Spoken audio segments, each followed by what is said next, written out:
Nah, ini adalah upaya kami untuk memenuhi kewajiban perpajakan kepada negara. Jadi kami sudah memenuhi komitmen kepada negara dalam hal berpajak, walaupun kami riset tetapi tidak diakui, sehingga menimbulkan denda.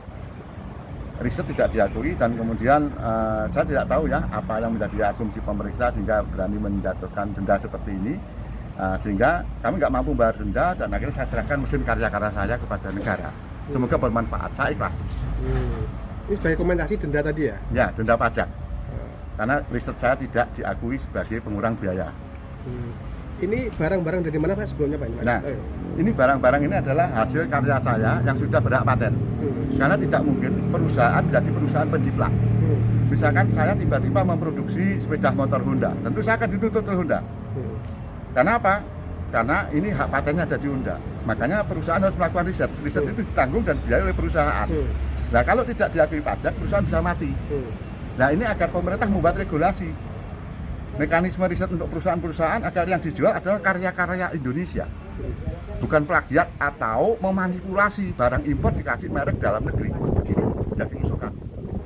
Bapak memproduksi ini dulu untuk apa ini? Ini untuk kebutuhan petani Indonesia ini sebagai mesin pemanen padi.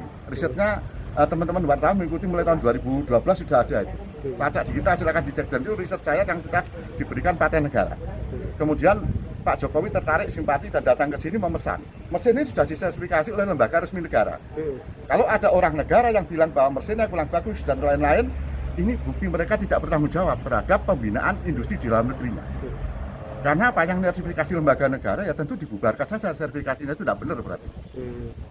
Pak, setelah dipesan Jokowi, itu kelanjutannya seperti apa? Nah, keadaannya setelah dipesan Jokowi itu bohong. Jadi inkonsistensi hanya diambil 81, sisanya masih aktif di dalam. Dari total berapa? Dari total 1000. Dulu kan ada teman-teman wartawan yang ikut melihat menyaksikan saya bernegosiasi dengan Pak Jokowi ya, dari 200 kapasitas produksi disuruh meningkatkan menjadi 1000 unit, akhirnya deal 1000 unit itu. Ternyata hanya diambil 81, Pak. Terus sekarang kondisinya seperti apa? Nah, sekarang kondisinya seperti ini, mesinnya masih terawat dan di gudang masih banyak. Harapannya Pak? Harapannya ke depan, karena Jokowi yang berkunjung ke sini atas nama presiden atas nama negara, ya tentu ini menjadi kebijakan negara. Pejabat-pejabat selanjutnya, baik Pak Amran, Pak Prabowo, monggo Pak, Komisi 4 dari DPR RI, kemudian perindustrian ini diselesaikan. Karena kami ini sudah ditipu lagi di 2023. Pak Luhut dengan utusan stafnya namanya Odo Manuhutu yang katanya mau beli semua produk karena perintah Pak Jokowi gerak karena dibantu teman-teman diviralkan waktu itu, ternyata bohong juga. Kalau pengen buktinya ada di sini, rekamannya pun saya ada, suratnya juga ada. Pak, ini kalau total keseluruhan sehingga yang belum diambil pemerintah berapa miliar? Wah, kalau dinilai banyak, mungkin ada sekitar hampir 100-an miliar ini barangnya di dalamnya. Ya, ini barang utangan, Mas. Saya ini menghadapi Sitabang juga. Bukan hanya ini pajak, Sitabang juga akibat saya memenuhi permintaannya Jokowi ini. Oh, ini Jokowi itu menghancurkan industri dalam negeri ini, harus bertanggung jawab ya.